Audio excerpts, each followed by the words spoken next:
In tonight's Political Insider, big money in the Iran deal. Yesterday, a major rally against the nuclear agreement took place in Washington with two presidential candidates attending. The issue has galvanized the Republican Party, and they're spending big money to fight the White House. For more, we turn to our guest tonight on Capitol Insider, Dave Levinthal, senior reporter with the Center for Public Integrity.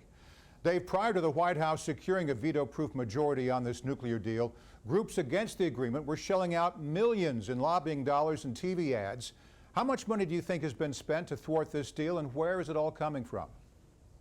You said it, Morris. Millions of dollars have easily been spent, not only on the Capitol Hill lobbying efforts here in D.C., but also on advertisements and messaging and public relations, all surrounding this Iran deal. It's coming from several different camps here. On one side, you have the pro-Israel lobby, who is very much dead set against this deal, saying that it would be absolutely disastrous for the United States to cut a deal with Iran. It's groups like AIPAC, for example, the big Jewish issues lobby that has been at the forefront of that particular group, buoyed by many conservative organizations who have a very right-leaning take on policy issues, be it this or others. On the other side, though, you have groups like J Street, which is much more of a left-leaning Jewish issues group that has been aggressively lobbying up on Capitol Hill. And you even have the White House. Barack Obama and the Obama administration has been pressing lawmakers on Capitol Hill, particularly Democrats, of course, to side with them, to say, let's get this done, let's pass this.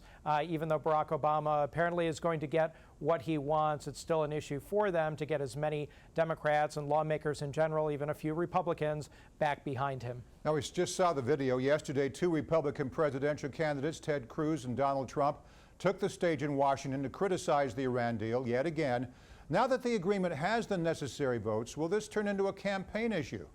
It already has turned into a campaign issue. This is prime grade A red meat for many of the Republican candidates who say Barack Obama is wrong again, and Hillary Clinton and all the Democrats, they're wrong too for agreeing with Barack Obama. So this is something that definitely plays well to the base. It plays well to their supporters. Expect, even if this goes forward and becomes a done deal, which it appears it's going to be, it's not going to go away. Hey, we're still talking about health care and Obamacare. That's we're right. Still talking about the IRS. We're talking about lots of issues that really seem to be done and that we've moved beyond, but yet are still, from a political standpoint, an issue that gains a lot of brownie points for voters, and also, too, sometimes generates a whole lot of dollars for presidential candidates and congressional candidates who make these issues cornerstones of their campaign. All right, Dave, let's switch gears to James Bond. Daniel Craig, the actor who plays the secret agent, just gave nearly $50,000 to a super PAC known as American Socially United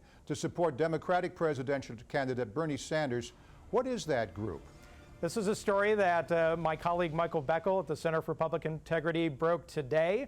It's a story that is probably one of the more outrageous ones that we've published this year. And this is a super PAC that says it supports Bernie Sanders, a Democratic presidential candidate and senator from Vermont, who himself disavowed super PACs, is an anti-super PAC candidate. And the bottom line, Morris, is that we found out that this particular man who's running this particular pro-Bernie Sanders super PAC has a long, tawdry history of run-ins with the law and creditors, too, even stiffing the Wall Street Journal out of a six-figure sum for not paying for advertisements that he ran. And he has 2 warrants out for his arrest in Arizona as we speak. A very interesting character. Maybe he's a member of Spectre. Daniel Craig can figure that out. How is Sanders' camp responding?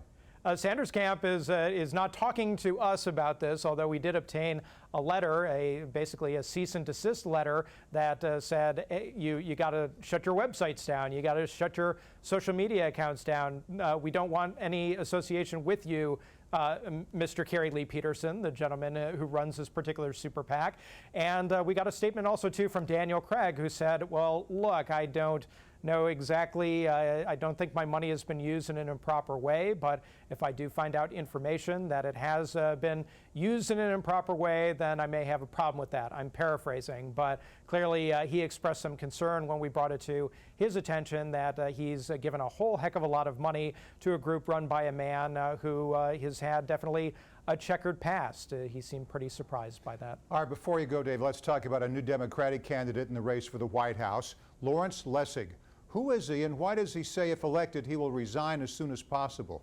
It's a very quixotic campaign that he's running here, and that he says, I'll quit the presidency if I win it, so long as I can get past a bunch of campaign finance reforms and ethics reforms. Larry Lessig is a Harvard University professor. He has long been an outspoken advocate for campaign finance reform. He's somebody who's well known to campaign finance reformers for sure, a lot of the political class, but is a relative unknown to most Americans. So he's a single issue candidate, but he is very open about that and says that in order to fix all the other problems in the United States, we need to fix how we run our elections first, how we elect our politicians. Although he's entering a race where Bernie Sanders, again, he's somebody who's been quite outspoken on the issue of campaign finance, and it comes during a week when Hillary Clinton herself has released a major point-by-point plan for trying to reform the campaign finance system. So he's going to be another voice in a choir that's talking about this particular issue, and it remains to be seen whether he's going to be able to be anything more than a niche candidate who admittedly is dealing with what for most people is maybe an important but a niche issue relative to jobs, the economy, national security, and many others that presidential candidates are going to be talking about ad nauseum during this election, Morris. We've covered a lot of topics this time around. It's always good to have you on the show. Dave Levinthal, senior reporter with the Center for Public Integrity. Thanks, Dave. Hey, thank you, Morris.